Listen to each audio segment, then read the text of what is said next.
আসসালামু আলাইকুম। আজকে আপনাদের সাথে একটি সুন্দর ছুটির দিনের ঘোরাফেরা শেয়ার করতে চলেছি।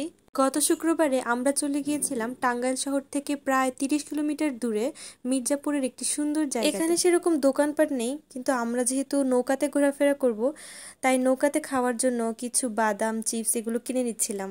গতবার যখন আমরা এখানে এসেছিলাম তখন চাও খেয়েছিলাম, এবার সময় কম থাকার কারণে আর চা খাওয়া হলো না। এই লাল নৌকাটি দেখতে অনেক সুন্দর লাগছিল। আমার বোন চেয়েছিল এই নৌকাটিতে উঠতে, কিন্তু শেষমেশ আমরা একটি নীল নৌকাতে পুরো জায়গাটা ঘুরে দেখি। এই দিন অনেক সুন্দর বাতাসও ছিল, সেই সাথে রোদও অনেকটা পড়ে গিয়েছিল।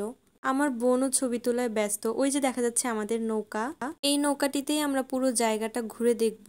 নৌকাটা তীরের দিকে নিয়ে আসা হচ্ছে, আমরা সবাই খুব জলদি নৌকায় উঠে যাচ্ছি। নৌকায় কে কোথায় বসবে সেটা নিয়ে কিছুক্ষণ দুষ্টামি চলার পরে আমরা ফাইনালি সবাই যার যার জায়গায় বসে গেলাম। জায়গাটা যদিও অতটাও গভীর ছিল না, কিন্তু বর্ষার পানি আসার কারণে এটাকে দেখতে এতটাই গভীর লাগছে। কিছু কিছু জায়গায় অনেক বেশি গভীর ছিল, আবার কিছু কিছু জায়গায় ঘাসও দেখা যাচ্ছিল। আমাদের নৌকাটা স্রোতের বিপরীতে যাচ্ছিল, এতটাই বেশি বাতাস ছিল যে নৌকার ধারে বসে আমরা কেউই ছবি তুলতে পারছিলাম না ঠিক মতো। এদিকে সূর্য প্রায় পশ্চিম আকাশে ঢলে পড়েছে।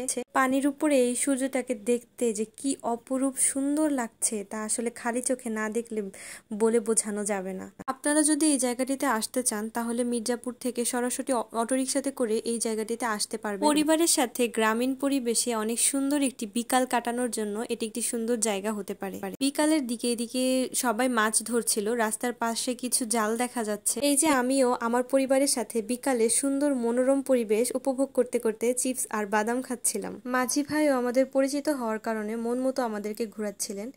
এই যে আমার ছেলে আর এই যে আমার ছোট বোন, ওর ভার্সিটি বন্ধ থাকার কারণে আমাদের সাথে এখানে ঘুরতে এসেছিল। আমার মেয়ে বারবার বায়না করছে পানিতে পা ভেজানোর জন্য। এই যে আমাদের পরিচিত আরেকটি পরিবার, ওরাও আজকে আমাদের সাথে ঘুরতে এসেছে এই সুন্দর একটি বিলে। এই যে আমার ছোট বোনও শেষে আর পা ভেজানোর লোভ সামলাতে পারলো না। ও সবসময় নৌকায় উঠলে এরকম পা ভিজিয়ে বসে থাকে। আমার মেয়েও এরপরে পা ভেজানো শুরু করলো। ও আসলে কখনো এইভাবে নৌকায় বসে নদীতে পা ভেজায়নি, সেজন্য অনেক মজা পাচ্ছিল, ভয়ও পাচ্ছিল সে পড়ে না। যাই হোক, শেষ পর্যন্ত পা ভেজানোর পালা শেষ। অনেকটা কালচে অন্ধকার নেমে এসেছিল। যতই সময় যাচ্ছিল সৌন্দর্য যেন আরো বেড়েই যাচ্ছিল। এই যে আমার ছেলে নৌকার ঠিক উপরের দিকে বসে বসে বাদাম খাচ্ছিল। আসলে ও ছবি তোলা ভিডিও কখনোই এরকম পছন্দ করে না, জন্য ওর সুন্দর ছবিও কখনো তোলা হয় না। কোথাও একটা ঘুরতে গেলে ওর দুষ্টামি করতে করতেই সময় চলে যায়। আমাদের গন্তব্য ছিল বিলের ঠিক মাঝখানে এরকম একটি রাস্তাতে। এই জায়গাটা খালি চোখে এত বেশি সুন্দর লাগছিল যে ক্যামেরায় হয়তোবা সেইভাবে ধরা পড়বে না। যে আমার ছেলে নৌকায় এখনো শুয়ে আছে, আমরা সবাই নেমে ছবি তুলছিলাম, কিন্তু সে নামেনি। সময়ের মতো সে ছবি তোলায় কখনোই আগ্রহী ছিল না। আমি চেষ্টা করছিলাম তার কাছে সুন্দর ছবি তোলার, কিন্তু সেটাও হলো না। তারপর আমরা সবাই ছবি তোলা শেষ করে আবার আগের মতোই নৌকায় উঠে বসলাম। এখন আমাদের গন্তব্য হচ্ছে আমরা ঠিক যেখান থেকে নৌকায় উঠেছিলাম সেখানেই। নৌকায় উঠেই অপসরি আবার আগের মতোই পানি ধরার চেষ্টা করছিল। আসলে ছোট হোক বা বড়, পানি ধরতে কার না ভালো লাগে। অনেকটাই সন্ধ্যা নেমে এসেছিল, কিন্তু আমার ছেলে বায়না ধরে এই কালভারটার নিচে দিয়ে ওই পারে যাওয়ার জন্য। প্রথমে আমি রাজি না হলেও শেষে এই কালভার্টের নিচে দিয়েই ভয়ে ভয়ে এই পারে চলে আসলাম। এই পারের পানিটা আমার কাছে কিছুটা ঘোলাটে বলে মনে হয়েছে। আমরা প্রথমে যে পাশ থেকে নৌকায় উঠেছিলাম ওই পাশের পানিটা অনেক স্বচ্ছ ছিল।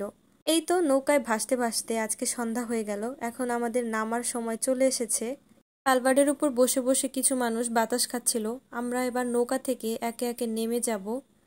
আমরাও এখানে মির্জাপুর থেকে একটা অটোরিকশা দিয়ে এসেছিলাম। ওই তো দূরে একটা পিকনিকের নৌকা দেখা যাচ্ছে। ওরাও হয়তো এখানে আমাদের মতোই ঘুরতে এসেছে। আমরা এবার মির্জাপুরের উদ্দেশ্যে রওনা দিয়ে দিব। জায়গাটি মির্জাপুর শহর থেকে একেবারেই দূরে নয়। আপনারা যদি এরকম আরও সুন্দর সুন্দর ভিডিও চান তাহলে আমার চ্যানেলটিকে অবশ্যই সাবস্ক্রাইব করে রাখবেন। সেই পর্যন্ত সবাই ভালো থাকুন। আল্লাহ হাফেজ।